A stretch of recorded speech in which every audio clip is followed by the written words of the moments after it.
I've always wondered what the process of directing films is like. How they pitch ideas to producers, challenges they face when directing for the first time. So today, I sat down with a film director to tell me all about his experience in directing in the film industry.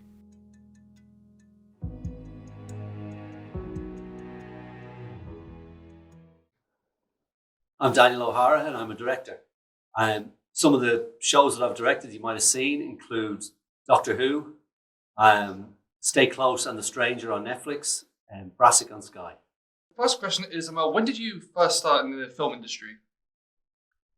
Well, my very first taste of the film industry was work experience when I was at school, and I did a week in an animation studio that was in Dublin at the time called Sullivan Bluth, which was quite a big animation studio, and that was sort of my first taste. But then I didn't really know what I wanted to do, so I did quite a broad degree at university. But then after that, I did a 1-year postgrad in film production. And were there any challenges that you faced when you were directing for the first time? Planning and preparation is so key, and I certainly those early things I did plan things as much as I possibly can. But of course, things happen on the day that you don't prepare for. You can't be prepared for it, and you have to be able to roll with that, because sometimes you get, they call them happy accidents. Sometimes if you're open to those things, it can improve what you're doing. I do remember working with actors for the first time, and how they don't necessarily always do it the way that you imagined it. And there's a balance there, because on the one hand, you have to be able to speak to them and sort of help send their performance in a way that works best for the film and for the story. At the same time, it is okay to be open to their ideas. I think what you want to do is surround yourself with people who are really good at their job, whether that's crew or cast, and as long as you are clear with your big ideas, then their ideas should be feeding into that. How you pitch ideas to film studios and such. How does that kind of go around? Yeah, it's interesting that as you get into the sort of the working TV industry, you realize that's a much more corporate setup than you expected. Look, I guess it does happen, the magic of an enthusiastic writer with a great pitch, and that becomes a big movie or a TV show. But the reality is there's a lot of work involved in finding an idea, whether that's an original idea or from a book or a comic or something like that. Then adapting that into even something that you can pitch, an idea that you can say, not just this book would make a good film, but here's how I see that, and here's how that could be adapted to work either as a movie or as a series of over a number of episodes.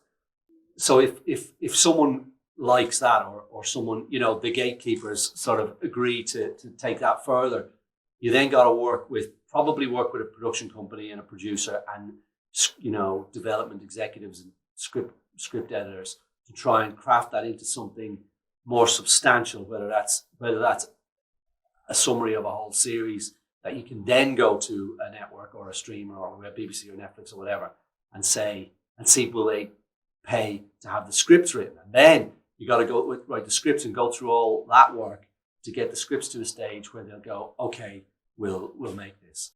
I think the biggest thing is having a nose for what makes a good story and what gets you excited about that.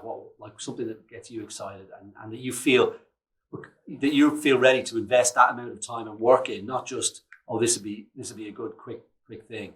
You do need an understanding of what has been done and what is being done right now and what is hot right now to have an idea for what might work.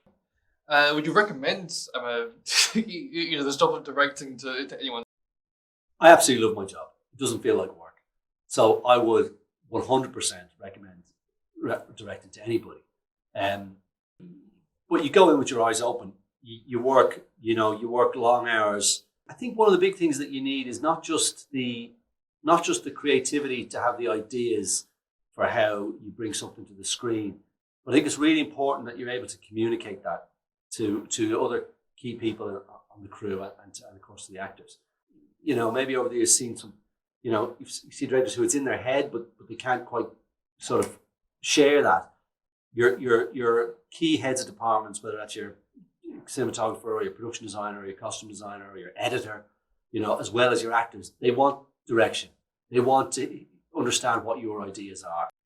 As a director, you need to be able to speak to your cinematographer, your production designer, your costume designer, as well as your actors, and be really clear about what your vision for it is. And that doesn't have to be specifics about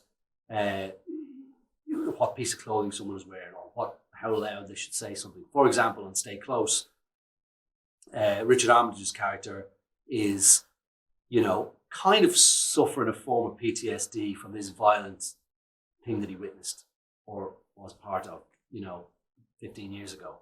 And I chose the color red for him, partly because of the blood, but also because of the sort of emotional qualities of that color.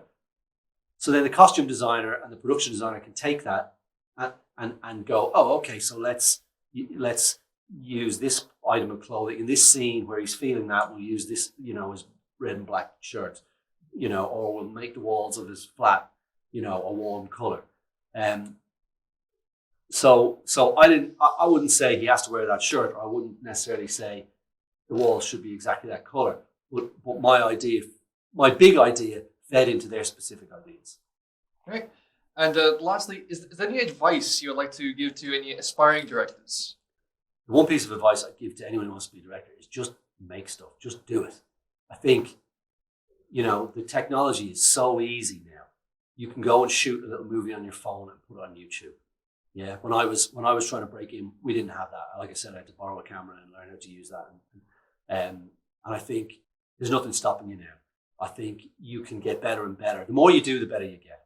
Absolutely. You learn, like you said yourself, you learn from your mistakes. You know, you'll do something. You go, oh, I can. And when you do something and you put it together, you know, if you shoot something on your phone and edit it on your laptop, and you know, you can look back at it and you can see how it could be improved, which you might not have seen at the beginning. You take that into the next one and you make it better. And I think, and use the resources that you've got. You know, if you know, if you've got a couple of friends who want to be actors, or you've got friends who play music, you know, get the actors to act, get the musicians to give you a score, you know, use all those things. If you know someone who, I don't know someone who works in a cool location, can you go in there at the weekends and film something, you know, use it as a location, or go to the forest or go up a hill, see what you've got, feed that into a little short film that you can make, and just keep doing stuff.